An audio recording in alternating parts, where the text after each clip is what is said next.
ద్రోహానికి వంచనకు మారు పేరు కాంగ్రెస్ పార్టీ, కాంగ్రెస్ ప్రభుత్వం.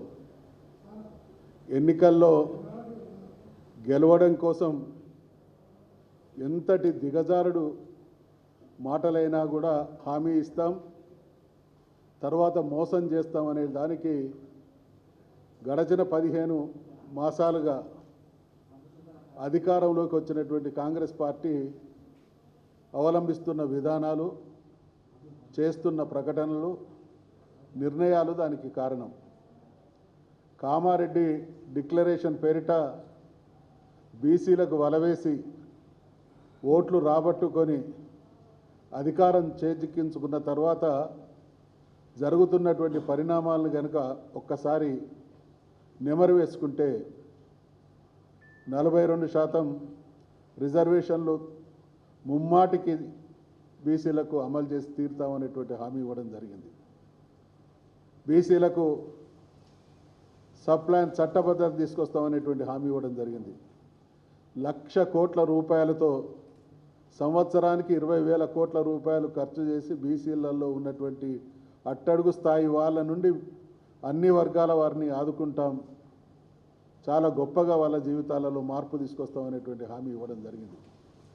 అన్నీ గంగలో కలిపిన్లు. సంవత్సరానికి 20,000 కోట్లు కాదు కదా, పోయినసారి 9,000 కోట్లు మాత్రమే ప్రతిపాదించిళ్ళు. ఖర్చు ఆ మేరకు కూడా లేదు.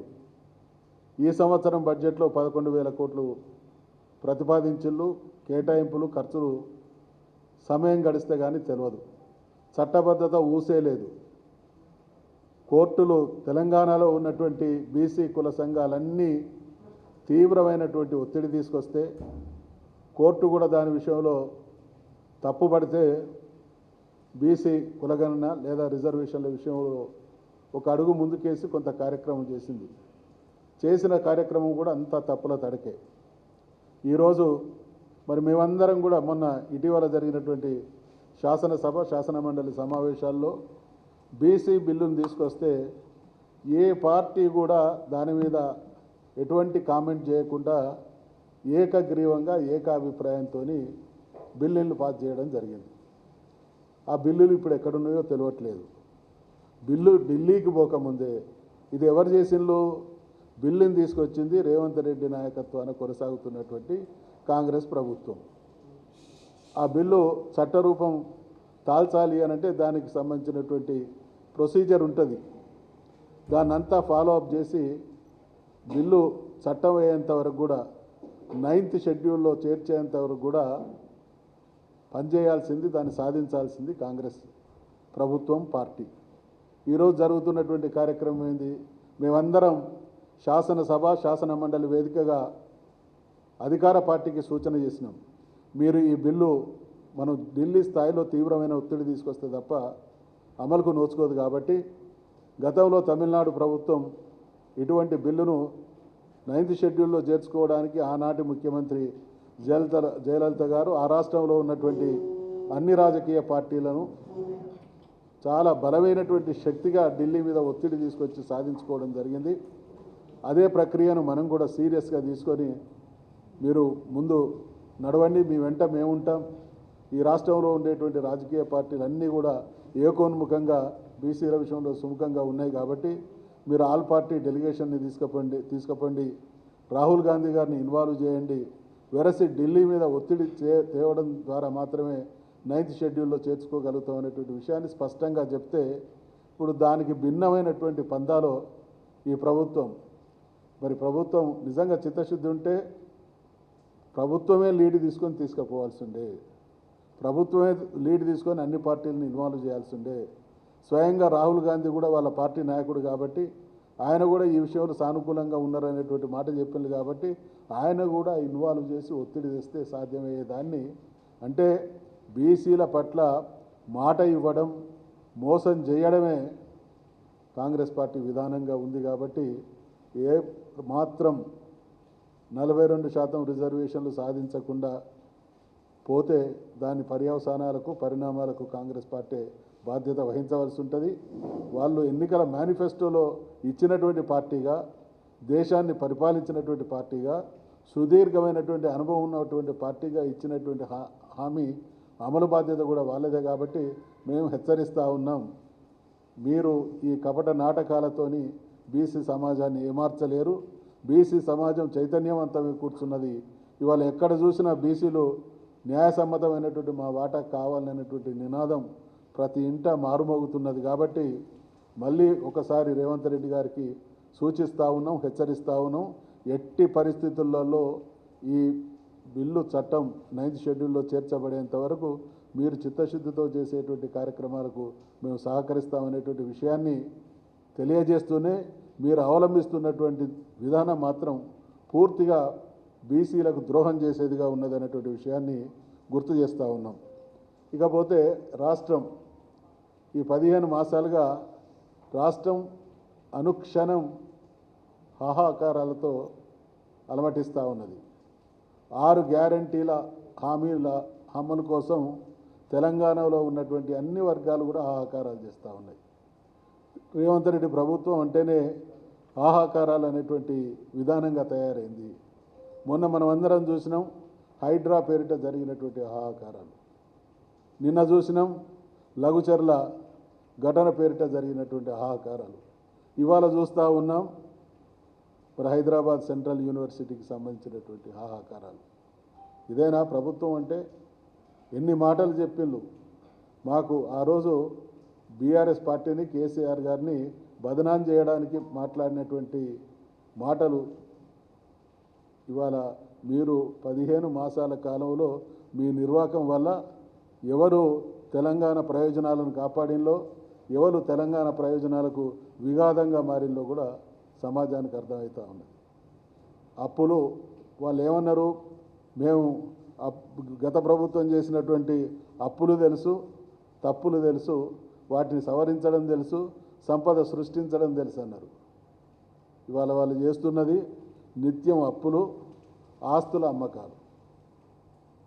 ఈ ఆస్తుల సంపద సృష్టిస్తాం, ప్రజలకు పంచుదాం అనేటువంటి మాటలు ఇవాళ మరి పేక మేడలైపోయినాయి.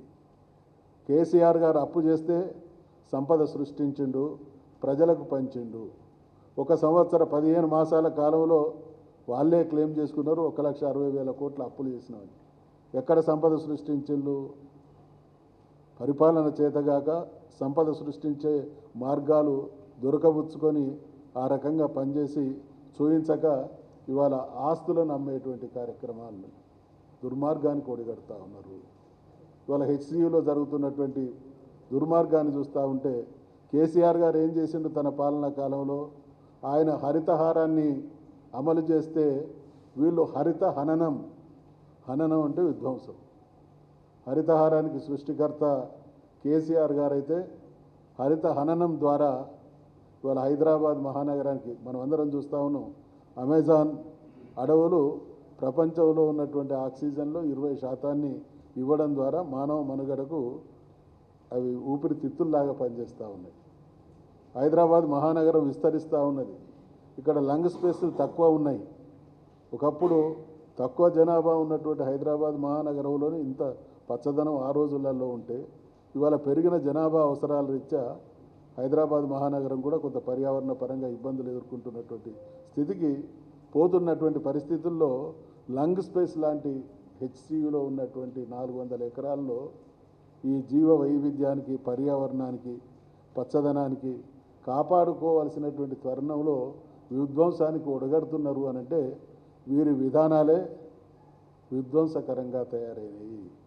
తెలంగాణ 10 సంవత్సరాలు కొత్త రాష్ట్రం అయినప్పటికీ అన్ని రంగాల్లో ఆదర్శంగా ఉంటే హరితహారం దేశంలోనే నంబర్ 1 రాష్ట్రంగా, గ్రీనరీని పెంచినటువంటి రాష్ట్రంగా, అటవీ విస్తీర్ణాన్ని కాపాడడంతో పాటు పెంచినటువంటి రాష్ట్రంగా తెలంగాణకు అపురూపమైనటువంటి గౌరవం దక్కితే ఇవాళ హరిత హననం జరుగుతున్నటువంటి రాష్ట్రంగా దిగజార్చేటువంటి పరిస్థితి వస్తూ ఉన్నది.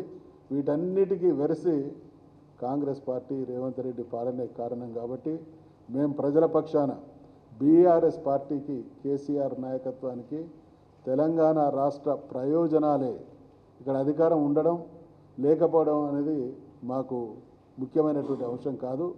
ఆ రోజు 14 సంవత్సరాలు తెలంగాణ అనడానికి వీల్లేనటువంటి పరిస్థితుల్లో తెలంగాణ రావడం ఇష్టం లేకుండా ప్రతిఘటించినటువంటి అనేక ప్రతిఘటనలను ఎదుర్కొని కూడా తెలంగాణ రాష్ట్రాన్ని సాధించడం జరిగింది అనంటే తెలంగాణ రాష్ట్ర ప్రాంత ప్రయోజనాలే ఈ పార్టీకి ముఖ్యం. కాబట్టి ఇవాళ బంగారు తెలంగాణ చేసేటువంటి క్రమంలో అనేక చర్యలు చేపట్టి ఆ దిశగా అద్భుతమైనటువంటి ఫలితాలను సాధిస్తే మళ్ళీ ఇవాళ కాంగ్రెస్ సర్వనాశనం చేసేటువంటి దుర్మార్గానికి ఒడిగడతా ఉన్నది.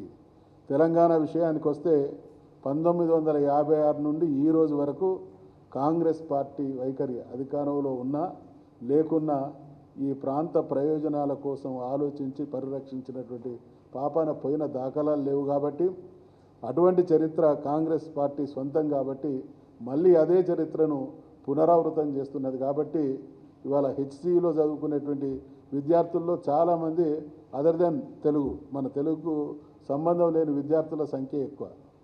మరి ఎక్కడో 2-3 సంవత్సరాలు చదువుకునే విద్యార్థులు కూడా ఇది అద్భుతమైనటువంటి మా హెచ్సియు, ఇక్కడ ఉండేటువంటి వాతావరణం పరిరక్షించబడాలి అనేటువంటి ఆందోళన చెందుతూ ఉంటే ఇక్కడ పుట్టి ఇక్కడ పెరిగి ఇక్కడ బతికేటువంటి మనం విధ్వంసాన్ని సృష్టించడం వాంఛనీయం కాదు. వారు సృష్టించేటువంటి విధ్వంసంలో నష్టపోయేటువంటి శక్తులందరినీ కూడా కూడగట్టి ఖచ్చితంగా తగిన గుణపాఠం చెప్తాం అనేటువంటి విషయాన్ని ఈ సందర్భంగా హెచ్చరిస్తూ సెలవు తీసుకుంటాం.